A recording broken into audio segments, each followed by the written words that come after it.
Hey everyone, we got some amazing news for you that we can finally let you know about. We've been so excited about this. This Friday on August 12th, 8 p.m. Eastern Time, we're going to be premiering our brand new show on AdultSwim.com called The Last Stream on the Left. It is live, so you have to tune in at 7:30 p.m. Eastern to check it out. That's The Last Stream on the Left on AdultSwim.com, August 12th, 7:30 p.m. Eastern. We'll see y'all there. Now here's more Albert Fish. There's no place to escape to. This is the last podcast On the left. That's when the cannibalism started. What was that? I'm following my dreams. I'm just following, yes and. Follow the fear. All right, your first step is your best step. Never trust a rainbow. That's a very good point. Are we good to go? Welcome to the show, everyone. I am Ben Kissel. That's Marcus Parks. Hey. We got the Scotty's a sage over here. What I've been told is that my freedom of speech is being canceled today. I guess we're all going to talking jail We today. put a small And it's limitation on certain activities that you might want to engage in. Sitting here in talking jail, just take them a little cup, all filled with my truths that are too real. Once again, Henry Zabrowski, too real for fucking America. Just bling, ding, ding, ding, ding, ding, ding across the bars of talking jail. All right. Well, stay in talking jail then. 3 squares a day. All right. Not bad. No, actually, that's fine. I've only been eating 2 because I've been skipping lunch, but making my breakfasts and my dinners bigger. There you go. Albert Fish, part 2. We're continuing down this nightmarish road that can only be brought to you by Last Podcast on the Left. Absolutely. So let's pick back up with Albert Fish in 1917 when his wife of 20 years left him for a boarder named John Straub, who'd been staying with the Fish family in their apartment, leaving Fish and all 6 of his children behind. Now, this is sort of like when David Berkowitz's mother left him. Yeah. When that finally happened, it was like this was the thing that technically threw him off the edge into total psychopathology. I mean, this is what he said threw him off the edge. Right, so this John character went and met the now ex-wife of Albert Fish. She had 6 kids, and somehow he fell in love with her. Yeah, well, he was staying at their place, and she lit out without taking the kids. She left all 6 kids behind with Albert Fish, alone with that man. And what do we know about Albert Fish and kids? He's great with them. Well, just in terms of, he is really good with, Michael Jackson was great with kids. They loved coming to his gigantic Neverland ranch filled with fun animals and carousel rides. A little bit of a semen room. But he had a bunch of just fun balloons everywhere, and everything was recorded for sound. And everywhere he was playing moans. Yes, to the extent that he kept them occupied, I suppose. Yeah. Yes. Think about how hard that is. 6 kids? You know how much spanking you're going to have to take with 6 kids? All right, take it. You're in talking jail. Ding, ding, ding, ding, ding. $7.25 to life for being the coolest dude in the room. Here's your loaf. Thank you. I think he likes the loaf too much. Can I have a 3rd loaf now? I prefer to have all 3 now. Yes. So, Albert Fish, he gave this as justification for his terrible behavior, among many other justifications. He said that he had been, quote-unquote, betrayed. He had nothing left to keep him attached to this world, so he was now justified in doing whatever the hell he wanted. And his long downward spiral began fairly innocently. I don't know, though. It never was innocent. It was this comparatively innocently. Fairly innocently. Yeah. By Albert Fish standards. Yeah, by Albert Fish standards, this is comparatively innocently, but still very creepy. The same year that Fish's wife left, his daughter, in the middle of the night, went downstairs to get a glass of water. And as she walked through the living room to the kitchen, she found her father lying on the floor, rolled up to his nose in the living room carpet. The daughter, apparently used to this sort of thing, went back upstairs without a word. And when the daughter came back down the next morning, Albert was just then unfurling himself. Oopsie daisy. Oh, this is the dizzy part. I want to play human cigar. And when she asked him very innocently, just, "Father, why would you do such a thing?" he said, St. John. St. John the Apostle told me to. And he was called covered in beans. Wild stuff. Huh? I'm a naughty little burrito, aren't I? You are. Sometimes, when they don't fold a burrito right, it falls apart. You know what you got to do to a naughty burrito? What do you got to spank it back into shape. Well, let's get this going early. Kind of true, actually. I know you haven't had coffee yet, my 9-year-old daughter, but let your coffee be spanking your father. Just think about how much more weak you'd be every day if you had to get up and give your father a good sound spanking for being a naughty burrito. That is not right. So this whole St. John the Apostle thing, this is when Albert Fish's religious mania began in earnest. One of his sons told a story that occurred a few years later in 1922 while the boys were playing football out on a plot of land in Westchester where the Fish family had settled following the divorce. And just as Albert Jr. was about to throw the ball, he saw his father standing on a hill, completely nude, yelling, "I am Christ. I am Christ. I am Christ.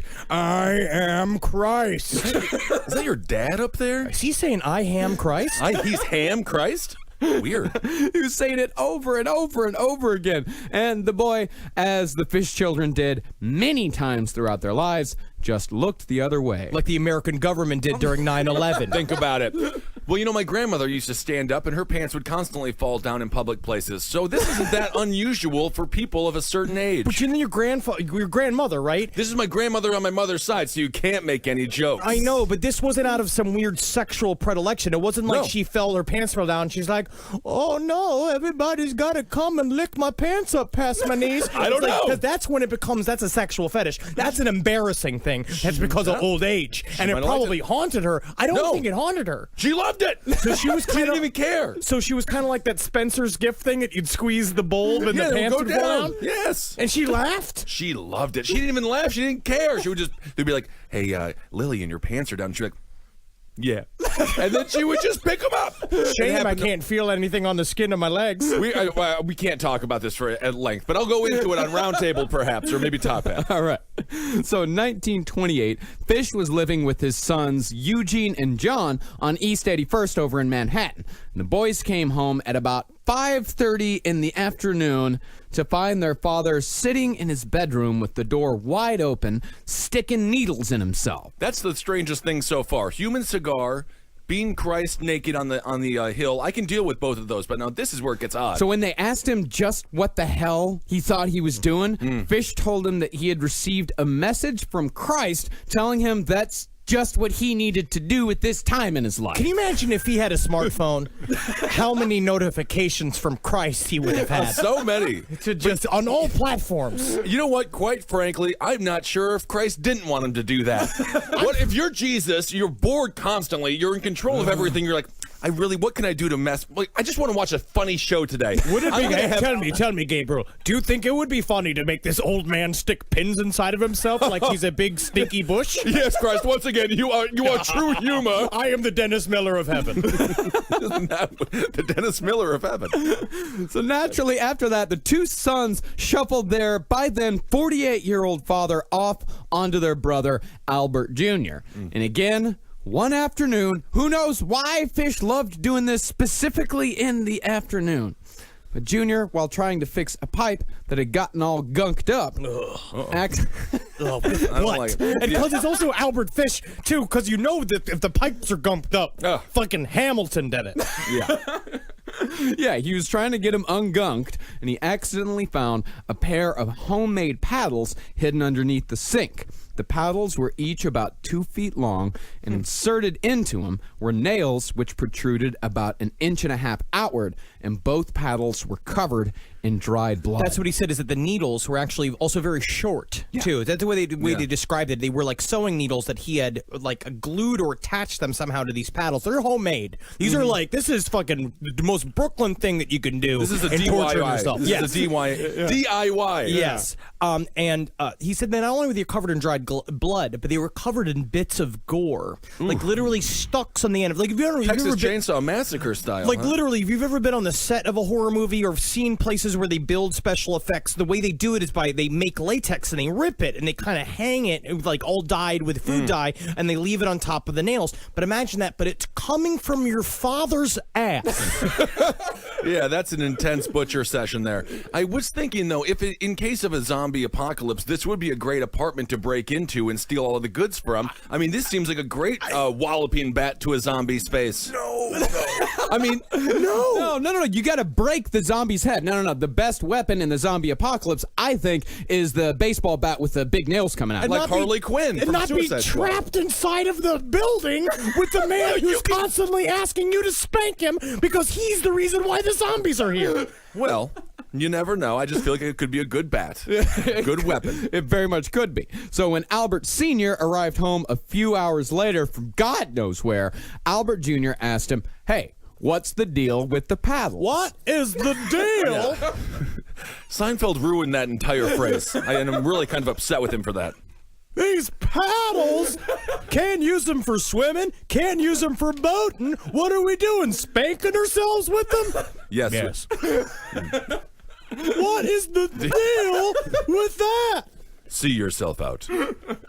And after much protesting about his son finding the paddles, Fish finally broke down and softly said, I use them on myself.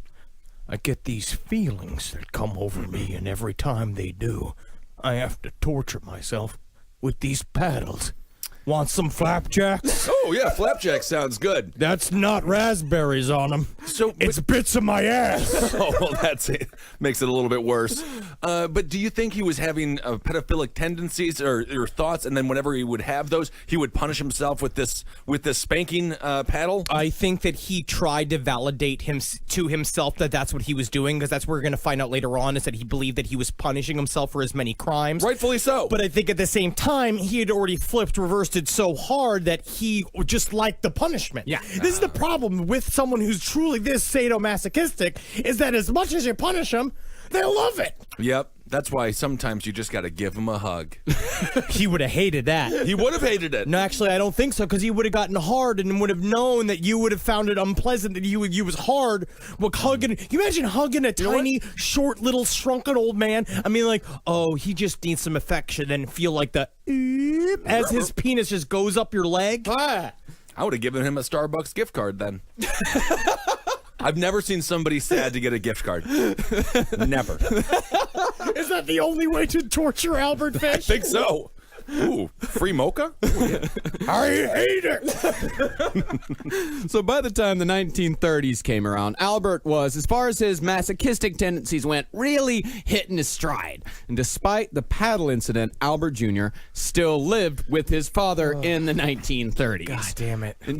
And Jr. said that one night he came home and heard strange noises coming from his father's bedroom. And it wasn't strange noises like quack, quack, quack, woof, woof, meow. And when he walked inside, he found his dad standing in the middle of the room, his dick in one hand and the nail-studded paddle in the other. He was wild-eyed and panting, and with every blow, Fish cried out and jumped up into the air. Yeah, why would he walk into the room? He knows he's not studying astronomy. You know for a fact, if you're hearing those kinds of sounds, when you open that door, you're not going to watch you're not going to see him like solving, trying to cure cancer or make a new telephone. Yeah, I would have been surprised if we walked in and just him jumping rope, just like, just doing my cardio, son. Doctor says I have to. Yeah, instead it was, Keep the door shut. Why would he go in the door? Never go in the door. And at this point, No, the door was open. The door was open? The door was open. Oh, that's the unfish. door was wide. That's I mean, it's unfish. three noises. It's the smack, it's the cry, and then it's the jump, and then actually it's four noises. Yeah. because that's Smack- underneath it. It's just like, because either one, it's like, that's the baseline. because it just sounds like a bat got in the house and Albert Fish is trying to kill it with a broom. Yeah, it's very black sheep. But at this point, let's seriously though for a second. At this point, you know that your father is weird. Yeah, it's an odd and then- duck. and literally every second you leave him alone, he's doing something fucked up. And even when he's not alone, even when you're outside playing football with your fucking friends, he goes out, which is also a very cool way to do an audible. Yeah. If you want to, is have a naked old man run down the field next to the football thing, and then the whole football team knows to change positions. I think that's an audible. Yeah, and it's That's also totally great- an audible. Yeah, It's good a- job. It's a great way to distract a defense. Sometimes these lesser collegiate schools will have somebody get on all fours and bark like a dog during an inbound pass to distract the defense, and then they got an easy layup. Yeah. Your father's naked on top of a mountain, wiggling his cock all over the Telling place. everybody's Jesus Christ. Yeah, exactly. Hey, defensive end, take a look at that. Next thing you know, you got yourself a touchdown. Absolutely. Disgusting. But he's been living with him his whole life. Do you think he would have learned nothing at this point? Just like he's literally lived a life of total depravity in front of his children, who have now taken it to be completely normal. Yeah. And the boys, of course, the boys got the real gruesome and disturbing stuff. The girls were somehow shielded from the absolute worst. I guess because they never actually lived with him. Yeah. And the boys, Albert Jr., he didn't tell anybody about this stuff. Like he told nobody about any of this stuff that it was actually happening until Albert's trial, in which he actually did talk about it as proof to say that his father was insane and not legally culpable for his crimes. They did it to protect him, which is really interesting. That's how technically a good father he was, which I guess at this time period means he didn't beat them with the rod or sell them to an orphanage. Yeah. But he literally was a good enough father to his children somehow that they were he's sick, and this is they called it something he suffered with. Yes. Yeah. Yeah. And the daughters had nothing but nice things to say about him, even after it was almost certainly proven that he, at the very least, had murdered Grace Budd, a 10-year-old girl. They were still standing right by him. They called the whole thing, these weird things that he did. They said it was something that he suffered with, as Harold Schechter says, like other parents suffer from a bad heart or arthritis or something like that. They also called them his afflictions. Yeah. Which is very interesting. It's kind of like, it's like in our house, it was normal. My mom literally said it was bad luck if you don't go for thirds at the dinner table. Healthy mother, yeah. So Jesus it was, Christ. she said it was like bad luck. It was like a thing where she was like, she felt like personally insulted if you didn't eat to the point of nausea. Which is why, of course, your dog ate itself to death. Well, it was just living in paradise. According to your mother. I guess so. It couldn't bark because of fat around its neck. It's very sad. But it's interesting his kids didn't let this slip out. When everyone has one thing their father does that you talk about publicly. Like I had a friend whose dad used to watch Home Improvement and eat sardines constantly, and he would just talk about it. Like that's kind of abnormal. Yeah. But whatever. Why did his kids in a conversation just be like, yeah, and when your dad goes up to his room and spanks himself with a paddle full of nails and starts screaming? Life is rough, right? What was that, Albert? That's what is your dad doesn't go upstairs? No, my dad does normal things like molest me and my sisters, and we go get locked underneath the sink. Normal things, punishments. Slightly less normal.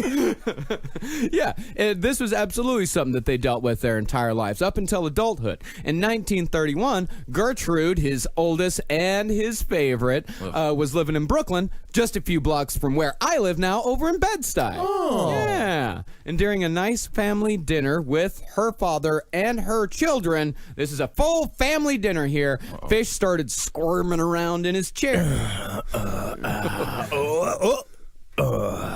And when Gertrude asked him if his rupture was bothering him, for he indeed did have a rupture, he said, "Oh, no. You see, not so long ago, I put 3 more of those needles in me." He just said this at the dinner table? At the dinner table, and recalling the incident years later in a jailhouse letter to Gertrude, Albert wrote, "You remember the needles I suffered with when you were living at 529 Franklin Street? They took an x-ray of me in the hospital up there.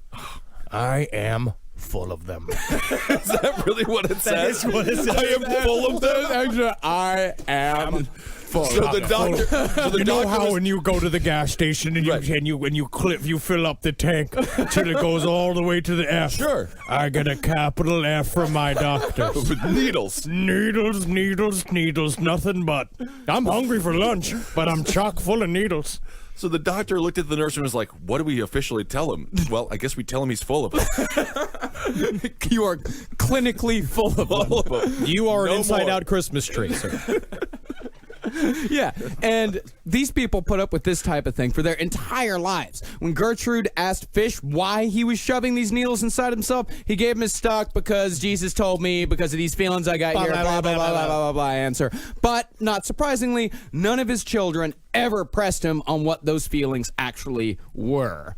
It was, I get these feelings, I shove needles inside of me, and they go, good enough. I completely agree with his children. I would never inquire what feelings would have to compel my father to jam needles up his taint. I have a hard time just talking with my father about regular feelings. I can't even talk to my dad about football yet. Yeah, it's like we're building up to just getting stories from back in the day. I can't imagine dealing with the deeply dark, labyrinthian sexual fetishes that your father has. Your father is up in his bedroom inventing sexual fetishes. Whole new things. And you're just having a family. Yeah. I can just now talk about if a food is over salted with my dad. Yes. I was like, the ham is a little salty, right, It's Dad? just like criticism is good to help us all learn. And it turns into a deep conversation That's for it. some reason. I wish. I want to reiterate the fact of how scary this is. Yeah. I know that Oh, we yeah. come back to it's like it does seem a lot of like remember that this man is the boogeyman. He's going to be called the boogeyman 3 or 4 times, but he was somebody's kindly father as well, which I think is the scariest factor of all. Do we want to say kindly? I'm not sure if he was a kindly father. He was very good to his daughters. He was great to his daughters. Yeah, and even but despite all the weird stuff, still good to his sons. I mean, they said that he was a hard worker. He never drank. He never hit him, which early 20th century standards, pretty good for a dad. Pretty good. I mean, he loved his kids, or at reminds least knew how to. He knew how to love his kids. Yeah. He knew how to put on the face of loving his kids. It almost makes all of it worse. Yeah. Yes. Well, I think what we're going to discover is like these are the seeds that are planted into somebody's life. When later on, when they're going to try and prove that he's insane to make sure he doesn't get the death penalty, I think these are the things that show that he is not totally insane. He is sick and he is depraved and he's probably closest to evil that you can get, like a Dahmer. Like Dahmer got evil, but mostly Dahmer's came out in one big fucking gooshy explosion over a couple of years. This is 40 years of this. Building and molesting and doing all this shit. And so he knew what he was doing for a long time. He was definitely a psychopath. And this is what shows it. He knew he had to be a regular dad a little bit, but at the same time, some of the curtains are going to show. Yeah, and this could also be a case of paraphrenia, which we talked about in our witches episode, and it's a sickness in which someone looks outwardly sane. For all intents and purposes, their actual outward personality is insane, but what's going on inside their head is, just bats and fire. Oh, interesting. Cool. That's Like when you look at us when you walk down the street. Yeah. That's awesome, man. Everything's just like a Black Sabbath cover. Kind of, but it's real. Oh, it's real? That's You the can't get problem. out of it? No, it's not metal and fun. That's the problem in the end is that none of it's metal and cool. It's just truly nightmare land. The music never stops. So in 1929, Albert discovered what would become probably his 4th favorite hobby behind the piss and shit and self-flagellation.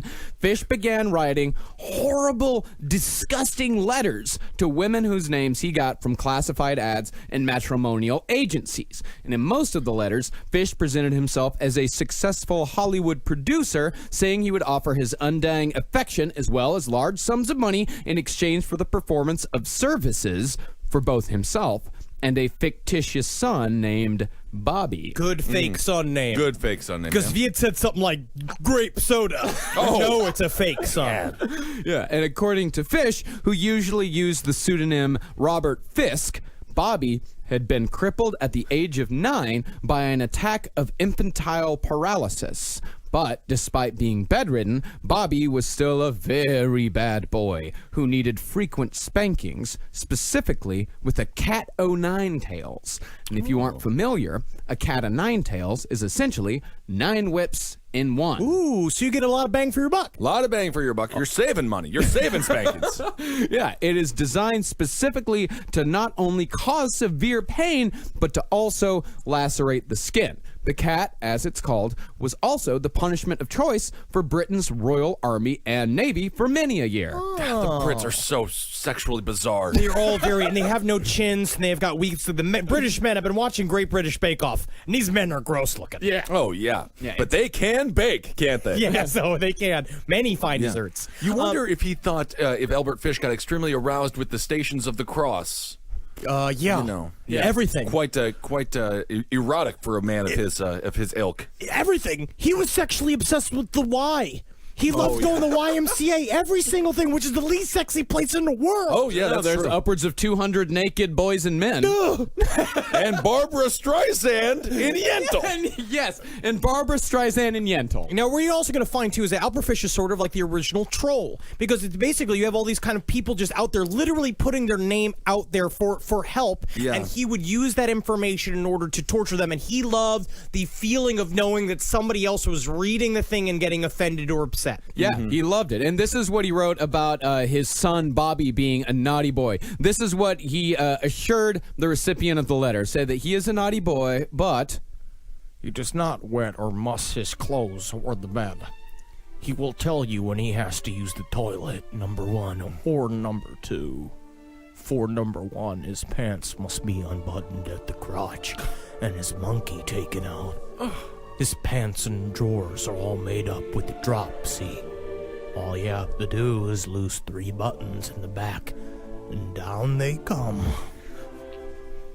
All right, well, that's disgusting. I vomited a little bit in my mouth, and I never want to hear that again. But what is interesting is that he'd use this letter as a bait letter. So he would send That's this the letter bait out. letter? That's the bait letter. Because at the time he would say that the doctors gave him a prescription saying he needed to be beaten and he needed to be cat and nine-tailed and every day. He had to do this every day, and he would do this and often not get a response. He just liked it.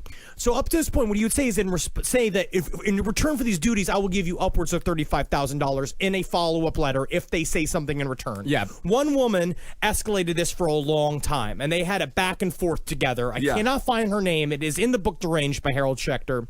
And it is but it's true, and it builds to something else entirely. Yeah. This is the first level of the trolling. Now we're going to see where it goes to the second level. What you get with level 2. I can't wait for level 2. I mean, this is early 20th century catfishing. It is so bizarre to me that debate letter. It reminds me of debate cars that cops use, but if they use like a Yugo, and they're like, someone's going to come and steal this beautiful Yugo, they usually put out a relatively nice car that might theoretically be stolen by somebody. The fact that this got any response whatsoever kind of proves the person that responded to it is a little cuckoo bananas too, right? Not necessarily cuckoo bananas, most of the time desperate. Like horribly desperate. This is the Depression. This is the Great Depression. There are people out there that are desperate for anything, and that's what he takes advantage of. It's just desperate people. It's also sort of like instead of using a bait car altogether, they just use a shit-covered boy. Yeah, I guess so. Yeah, and that last letter, gross, right, Ben? Super gross. Disgusting. Yes, Yeah. extremely gross. Yeah, super You didn't gross. think it was funny and cool? Yeah, I didn't think. I thought it was mostly like this is a good thing that I'll read after I ate a bunch of Thanksgiving dinner and I need to purge. Yeah. Did you? So you didn't like him calling the boy's penis his monkey? No, quite frankly, it was one of the more disturbing images I ever had because I actually pictured a monkey, and then what would that be like? You know, Attached to a crying little boy? yeah, it's just not good. Now, You know, if you have problems with that, you're going to do. have a lot more problems with everything else we're going to read in this episode. oh, I'm already having visions of Toy Box Killer. I can't deal with it. Well, this is what he would direct towards the women. This is what he was building up to. I wish you could see me now. I'm sitting in a chair naked. When you strip me naked, you will see a most perfect form. Yours, sweet honey of my heart, I can taste your sweet piss. Your sweet shit. You must pee in a glass, and I shall drink every drop of it as you watch me. Tell me when you want to do number 2.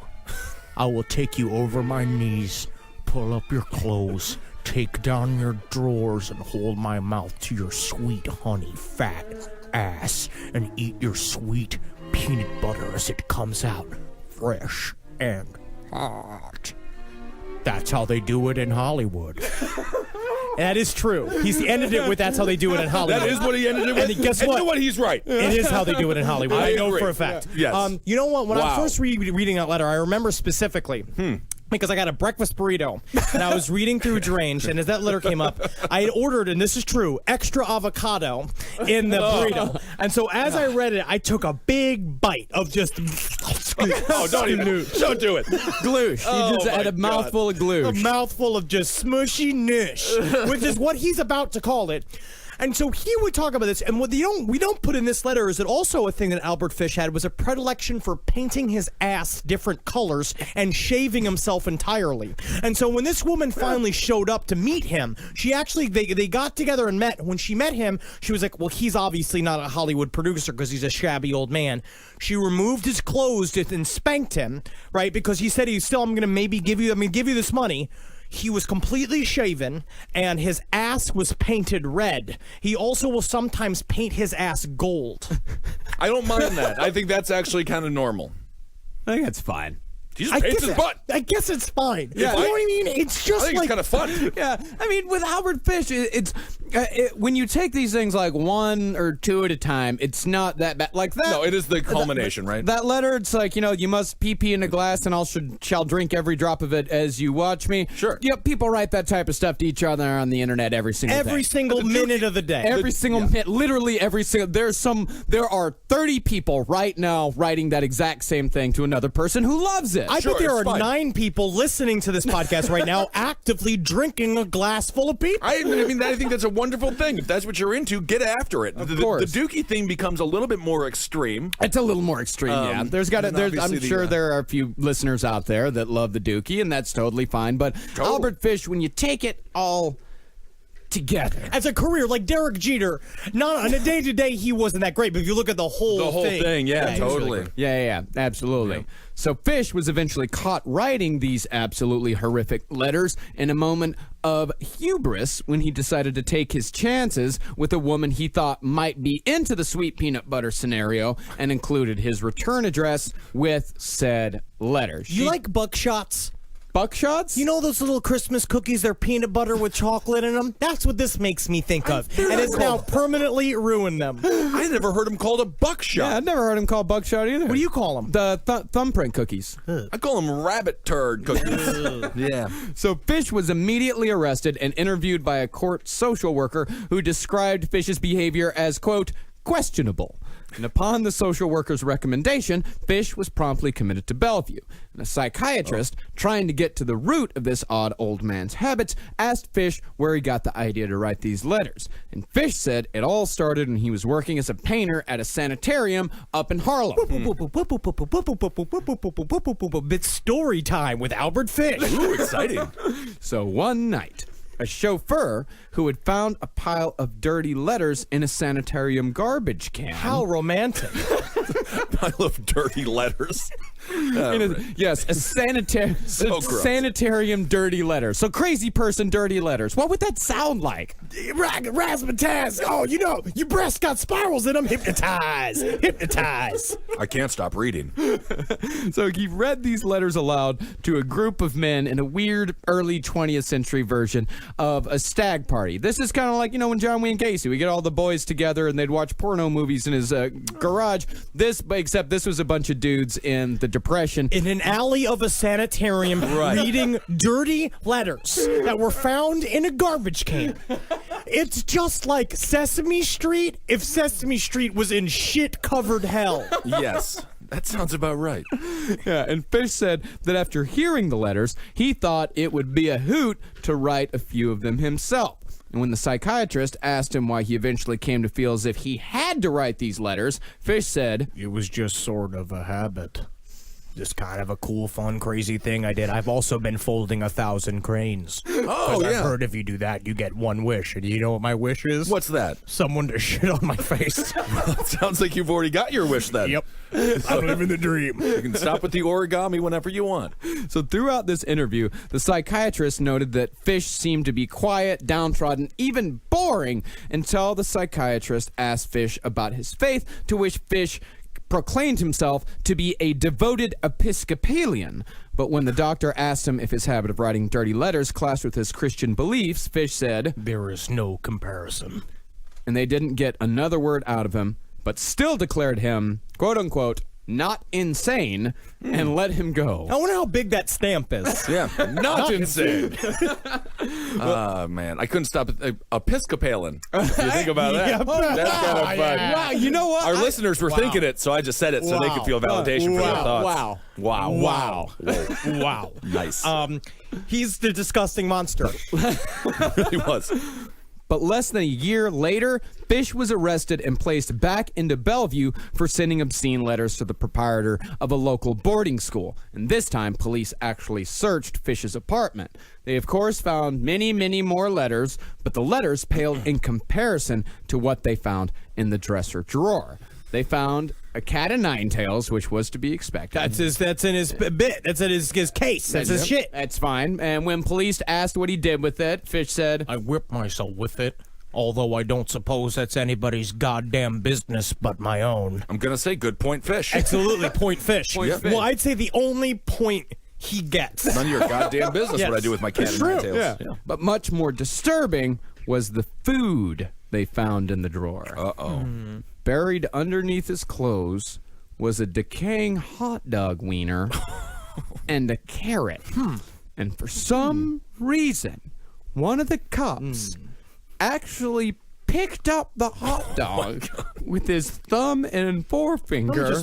I see something under this bed. Let me just lick my fingers first. Make sure they're good and clean. All right, let me pick it up. I'm gonna put this in evidence bag. And you know what I'm gonna make sure again is that when you pick something up from a crime scene, just make sure your fingers are good and clean. So you just go. It's weird. It's a weird taste. It's got kind of a tangy taste. The cop held it at arm's length and asked Fish what he did with both the wiener and the carrot. Some guy, you leaving this out for some kind of salad or something? Because a hot dog carrot salad just seems like it sounds peculiar. But I bet if you mix it up with some spice in there, you make some lightness with some acidity, or you put some lime juice in there and stuff. So that would actually be great. So what are you doing with these? To which Fish replied, I stick them up my ass. Oh, okay. Very good. I'm just going to I'm going to put it back down. I feel bad about licking my fingers now, but He literally just said, I stick them up my ass. But again, not illegal. Leave him alone. Oh.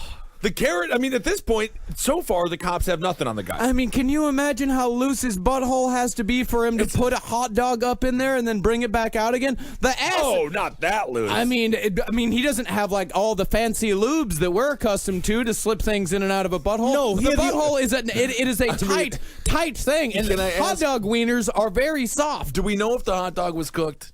No, of course not. No, Okay, it was a raw dog. It was just a raw dog wiener. And He is was that- raw is that- dogging himself. Is that where the term comes from?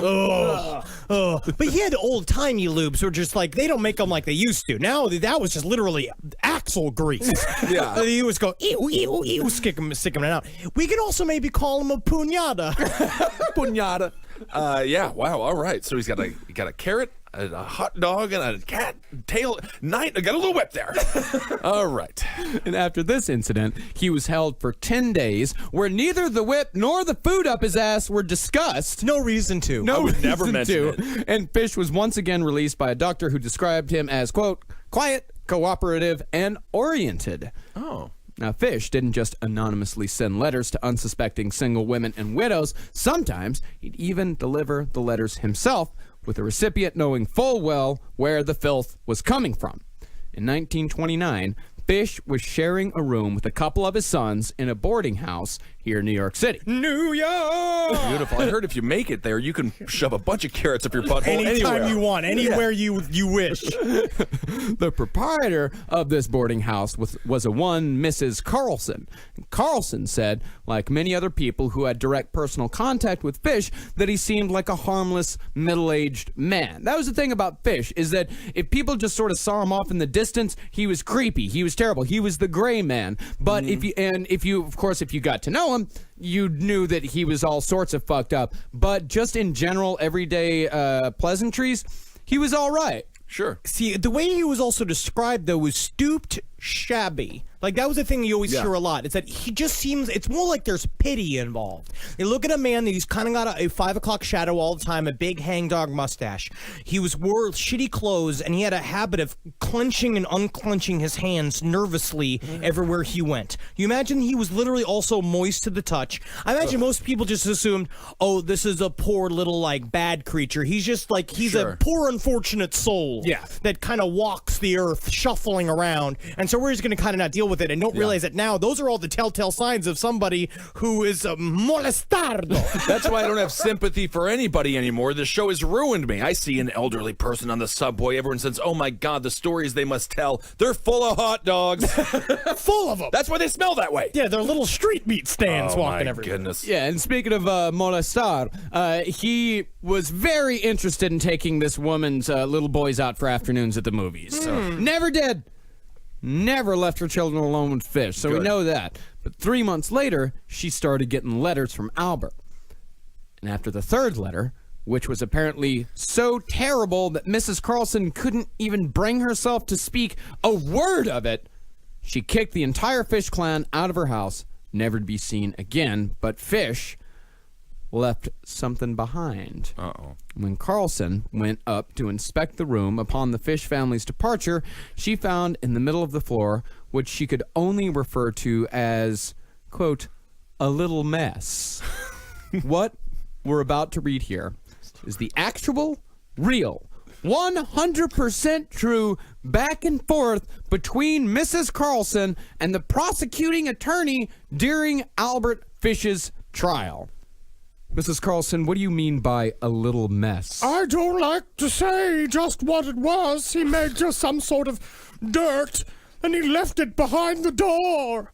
Can you say what kind of dirt it was? Do I have to? What kind of dirt was it, Mrs. Carlson? Human dirt. Number 2. Yes. Number two is said in the so often in the trial. Yes. It's literally like a playground trial. Albert Fish must have been so hard during his own trial, listening to everyone saying pee-pee and poo-poo around him like everybody's 9. Right. If you could ask your defendant to stop touching himself, please, during the trial. He would make, also they would say Albert Fish during the trial would just make hopeless shrugs. He would just go, Could have been like me. that emoji, that weird little thing. But despite the shitting on the floor, despite the dirty letters, and despite the self-mutilation, Fish held on tight to his own twisted version of Christianity. Now, this is a problem with these religious iconography and images that we're going to get, because he was obsessed with the story of Abraham and Isaac. Yeah, in which Abraham was ordered by God to sacrifice Isaac, his only son, just to see if he would do it. And Abraham, acting on God's authority, see if this sounds a little fucking familiar, bound his little boy to a piece of wood and was about to stab him to death when an angel came down from up on high and essentially said, whoa, never mind, God's just fucking with you. You passed, dude. You did it. Yeah, good work, bro. Good work, bro. Now just do whatever. Hang 10, dude. It's like, so I'm just gonna kill this kid, though. It's like, dude, you got it, dude. Whatever. But that's it. But the problem with it is that it's sort of like what happens, especially in the Christian religion. I mean, I guess any religion, any devout religion. They're all crazy. That it's kind of like in heavy metal when some people used to believe that Iron Maiden was really evil, and then you like listen to the lyrics and it's like them talking about the devil and stuff like that. But mostly just in a rock and roll way, it's about being fun and awesome. But Dungeons and Dragons half the stuff. Yeah, it's just it's dragons and demons and shit. It's fun. Albert Fish took the stuff in the Bible, like Abraham and Isaac. That's supposed to be kind of like a funny story, I guess. It is. It was supposed to be fake. It's obviously fake. It doesn't happen. He took it like it was really, really real, and he built his own twisted mythology around it within his own head. People still do. Yeah, and he took it to heart in 1924 with the murder of an 8-year-old boy named Francis McDonald. See, Fish believed that if sacrificing a child was wrong, God would send an angel at the last second to stop him. And unfortunately, no such help came for Francis McDonald, who was strangled to death with his own suspenders. And Fish was preparing to dismember the boy on the spot when he thought he heard someone approaching and fled.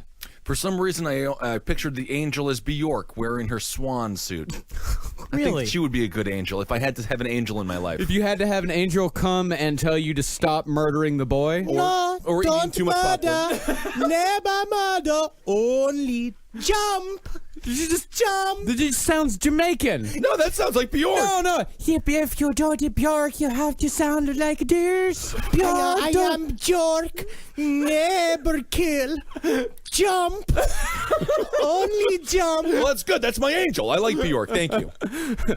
See, Fish would not only use the story of Abraham and Isaac to justify his crimes, but he would use other Bible verses as well, taking them out of context and twisting them to his own needs. See, Fish's Episcopalian belief, I think, is very important here, because from what I can tell from the Episcopalian website, Oh, interesting. Ask Jeeves. When I ask Jeeves what Episcopalians do. yeah, it seems as if Episcopalianism is an interpretive sect of Christianity. They even have their own addendum to the Bible that they call the Book of Common Prayer. So it's like make-em-ups. Yeah, they just make 'em it's all made up. Yeah, it's all made up, but some of them adhere more strictly to the Bible than others, and it seems like Episcopalianism is one that gets a little bit more interpretive with it. So it's possible that this sect played into Fish playing fast and loose with the verses.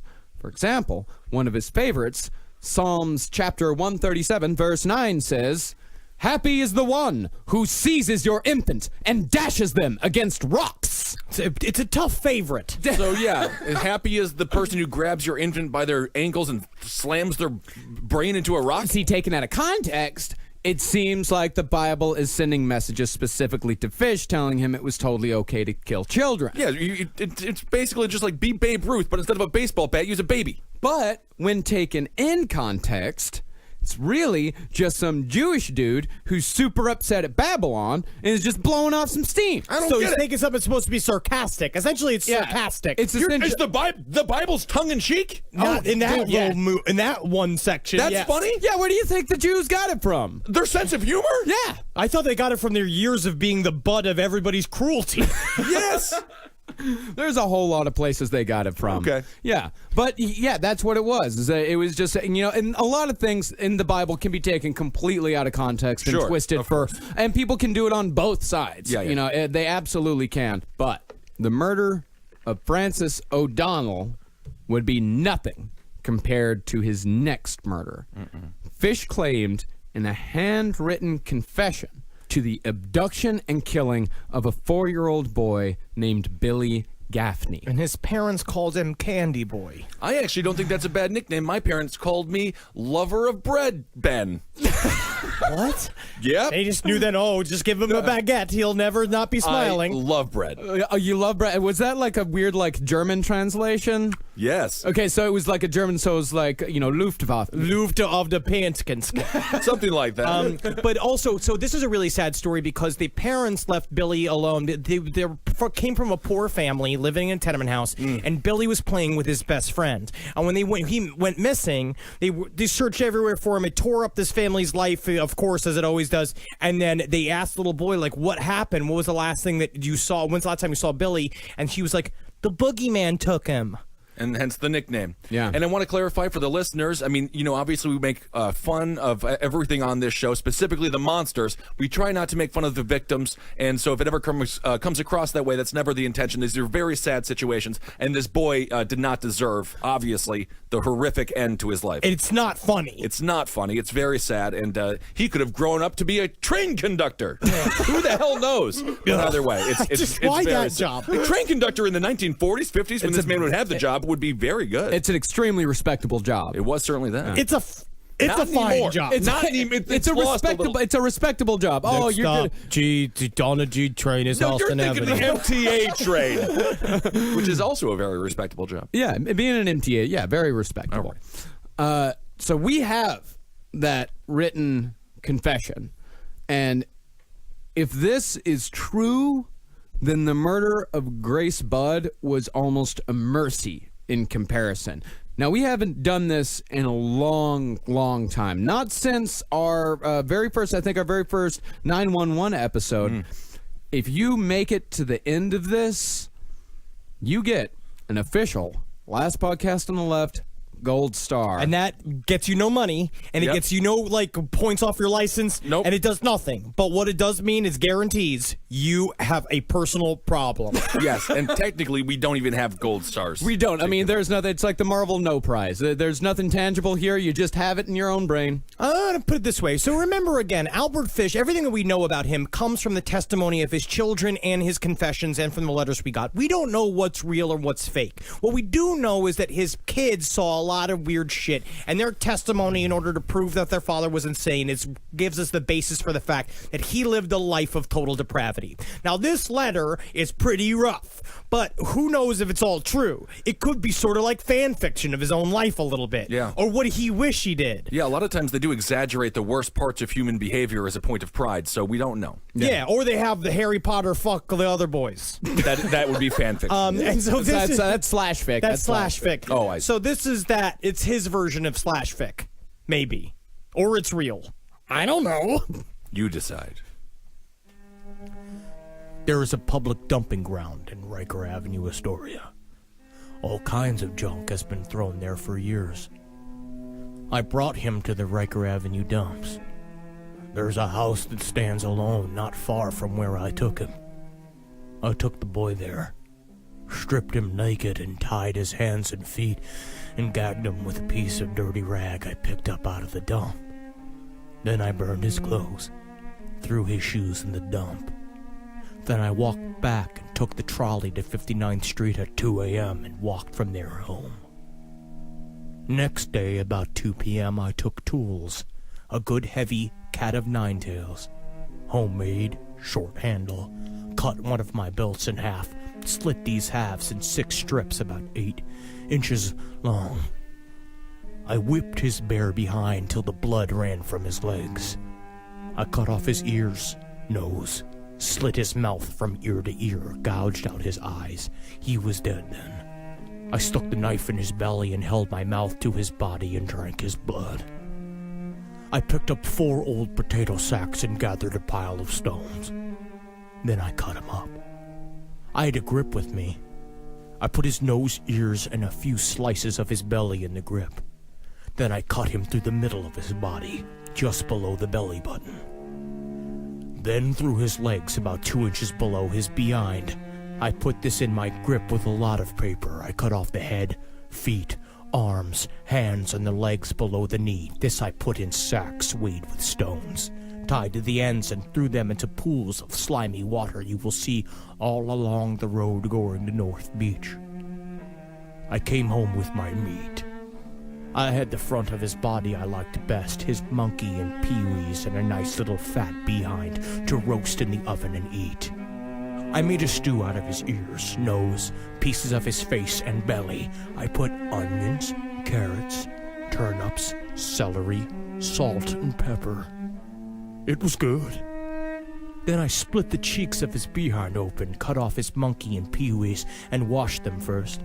I put strips of bacon on each cheek of his behind, and I put them in the oven. Then I picked 4 onions, and when the meat had roasted about 1/4 of an hour, I poured about a pint of water over it for gravy and put in the onions. At frequent intervals, I basted his behind with a wooden spoon, so the meat would be nice and juicy. In about 2 hours, it was nice and brown, cooked through. I never ate any roast turkey that tasted half as good as his sweet, fat little behind did. I ate every bit of the meat in about 4 days. His little monkey was as sweet as a nut, but his peewees I could not chew. And we'll be back next week. Good Food Network show from hell. Good God. That's what I like, kind of. That's what's like fucked up, but you know that he would present it like it's a fun, cute cooking show. It was a recipe for him. Oh my God. No, All right. he did. It was so matter of fact, just a recipe, just like show. He actually He was twisting. Yeah. He was twisting it. He twisted it. He was presenting it. He was literally, I had a recipe. I had an idea for cooking this boy, and I saw through it very detailed because this is exactly how I wanted it to come out. All right. right. Wow. That's Albert Fish Part 2. Congratulations for making it through, everyone. We're trying to have we're trying to be as light as possible with this very heavy subject matter, and hopefully you're getting a lot of information you didn't previously have. What are you talking about? This is cute. Yeah. This is like a cute show. It's fun and cute. It's about a cute old man. Yeah. Something like that. If you completely reverse what the show is. I would say that this whole episode shows that old dogs can learn new tricks. I'm not sure if that's right. And it's like the Tim Allen movie. Yeah, okay. I'm not talking about a John Travolta Tim Allen movie right now. All right. So thank you guys so much for listening. Yeah, absolutely. I want to thank Brianna Parrish. You can find her at BriannaParish.com for sending us the last of a series of 3 and the cutest serial killers that I've ever seen in my life. She just sent us a little Ed Gein, and he's got a halo of nipples, and he's got a little tattoo that says "Mom." And she also sent us a beautiful, like, little Richard Ramirez who has really bad breath, and of course a cute little Casey. Yeah, you can find her work at BriannaParish.com. Thank you so much, Brianna, for sending us all that cool shit. You are absolutely amazing and among my favorite artists out there. So thank you. And Marcus is wearing a shirt we just got today from Fright Day. Yeah. So check that out. I mean, I don't know. I have no idea if maybe they're terrible. I don't know. God knows. Yeah. I'm hoping you don't go there and it's just a bunch of being like, we slam as many holes as you can fill. And you're like, what? I don't even know. But either way, it's a cool shirt. Yeah, so it's thank you super to cool. them. Sure. Yeah. Thank you, guys.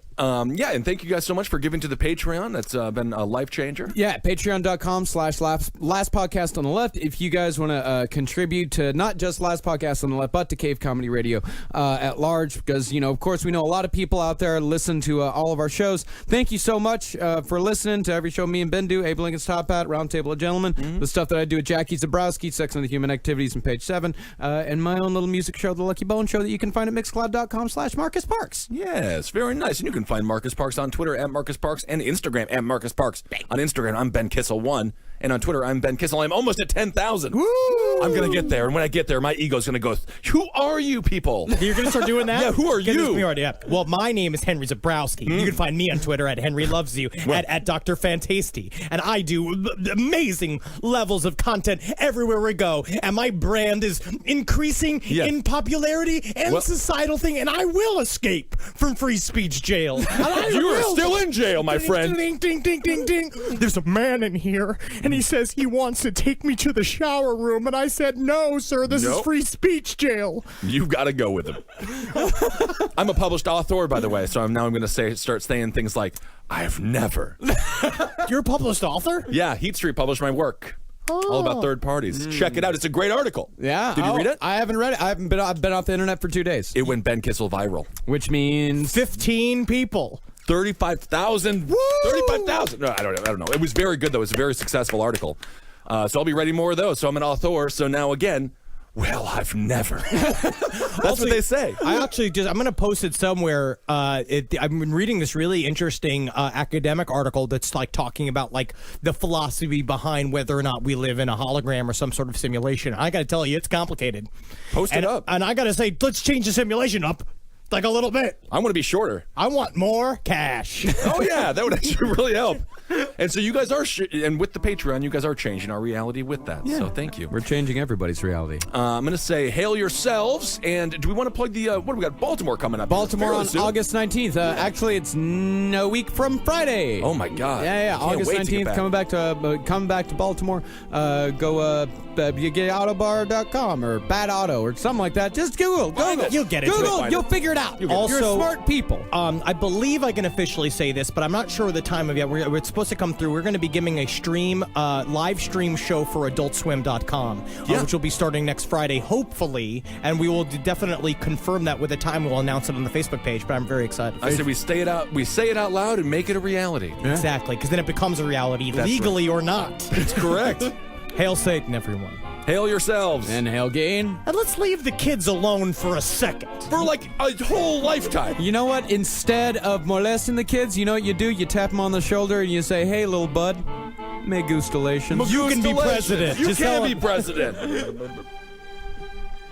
Man, my bottom is really uncomfortable. I don't know what it is. Yeah? It's like a thing. I got like something going on my bottom. Yeah, is it your rupture? It's all those needles I stuck Oh, in it's there. the needles. Yeah. That explains it. It's time for more shout-outs, everybody. Yeah, remember, I know a lot of people said last week, I didn't hear my name. That's because we have a lot of names to go through. So be sure to tune back every week to see if this is your week to be shouted out. It's like our version of the Vietnam War Memorial. Yeah, you're coming into the draft as well. We're drafting you into the big leagues here of the last podcast on the left. It reminds me also when I was in the tombs for 24 hours how exciting it was to hear my name, because then you get to get out. Because it's like you're a celebrity for a second, but you're in jail. Yeah. All right, so the first name that I have here on my magical list, it belongs to a fellow named Russell Metalozzo. Isn't that a fun name? Andrew Palmaville, and Pomeranians are my favorite animal, so that's a whole village full of them. Palmaville. Sursnobog. Zernabog. He sounds like a cyborg. I love him. This person, his name is UKHC. So I don't know how to say that. British Hillary Clinton. Oh, there it is. Kelly Carpenter, Candace Whitaker, Mark Olay, Nick Lizelle, Sasha Sparks. Sounds fancy. Sexy. Yeah. Joe Bollinger and Brent B. Thank you guys so much. C-Bone Jones, 420, dude. Thank you, bro. Fucking smoke that leaf, you piece of shit. Nice guy. He is nice. Jacob, boring. No, good guy. Jake rides again. What happened the first time, Jake? What did you do the first time? What did you fuck up? I'm glad you're back. Bobby Johns. Trevor Hine, which is short for Heine. Charlotte Collins. Hi, my name is Charlotte Collins. That is not a fake name. I am a woman. Rob K. Rylkamp at yahoo.com. Is that your name? Do you sell your name to yahoo.com? I would. Nikki Lee. Emil H. And Megan Rounds. I would sell my name to Hotmail, but spell it M-A-L-E. Megan Rounds is also a term that I also imagine that Albert Fish would use instead of Pee-wees. Good point. I got Coleman Brown, Sean Earl Beard, Heather Shane, Riley Cisco, Keith Cassidy, Michelle Nee, Leslie Alfaro, Leslie Alfaro. I know Leslie Alfaro. Yeah, she's great. been around. She came to the Chicago show. She's lovely, Great. wonderful human. Great Yeah. Small. Small, very small. That's good. God made us in all different sizes. And speaking of people who have come to the show, China White, one of the Go Ghost girls out of Pittsburgh. Queens of NC-17, I believe, is their podcast. Yes, follow them on Facebook. They are always coming up with hilarious videos. Yeah, they are. There's Sarah Young, Naya Henderson, Jared Counts, and Bedlam. Ooh. Simply Bedlam. Is he one of those amateur superheroes? Like they had that guy in Tucson? Yeah. The Phoenix, I think it was called? I like bed ham more because I eat ham in bed. Disgusting. All right. My list continues. There's a fella, his name is Prue, P-R-U-E. So thank you, Prue. Kimberly Pulaski. She's an N away from being a director. Kate. Okay. Kimmy. Ooh, this is a fun one. Amanda Hogg. It is nice. That's a nice name. Tamara Sellers, Lucy James, Ian Graff, Tanner Elberty, and Franklin Smith. Franklin Smith. Thank you guys very, very much. Jason Widdell. Tom Connolly. Thank you. Irishman. Tina Broccoli. Ooh, broccoli? Tina Broccoli. Tiny little feet on that Tina Broccoli. If Amanda Ham and Amanda Hogg and broccoli got together, we almost have a dinner. Mikael Falk. Shane Smith, who sounds like a wide receiver. Yeah, isn't that the dude who owns Vice? Shane Smith, yeah. All right, so the owner for Vice is Yeah, that's a on big board. number. I mean, write a fucking article about us. Yeah, maybe. That would be nice. Justin. Andrew Boyer. Mike Freeman. Derek Spencer. And Matthew Elders. Thank you, and hail Satan. Thank you. Hell yourselves. I got a guy named Phil Kanaki. Phil Kanaki. I love this guy, Phil Kanaki. And then we got a fella named Slew. It might be a girl. S-L-E-W. Slew. So he's a bass player. Sabrina Stenson. Mary Parker. Scott Murray. James T. Lucia. Stephanie May. Sean Comstock. Hilland Hall. And Spencer. Caroline Botker. Thank you. Chris Scales. You fishy bastard. Byron Dunlap. Willie Freischl, Luke Morse, Jared Call, Griffin Meckelberg, Claire Irby, Olivia Beasley, Jarrett Luce. I like Olivia Beasley. She sounds like she's a detective, and she's going to find out who graffitied the school. And it turned out it's Albert Fish. Oh, my God. And he has been up to much worse than It's- just graffitiing the school. It's Brown. All right, we got 3 more names here. Laura McGinnis, Katie Went, and Adam Barrett. From the bottom of our wonderful hearts, thank you. Oh, you have more. I got one more. Katrina English, great language. Yes. Chris Day, Patrick Sparrow, and Lindsay Brazel. Yes. Thank everybody Yes. so much for giving to our Patreon. Thank you so much. We couldn't tell you if you want to give and you haven't given yet, patreon.com/lastpodcast on the left is the place. Thank you guys so much. Couldn't tell you how much it means to us. And we'll see you all soon. May Gustallations one and all. Hail Satan. Hail yourselves. And we owe all of you a tug. Yep, and that or a hug. I would prefer a hug. Tug and a hug. Oh. All right. For more shows like the one you just listened to, go to cavecomedyradio.com.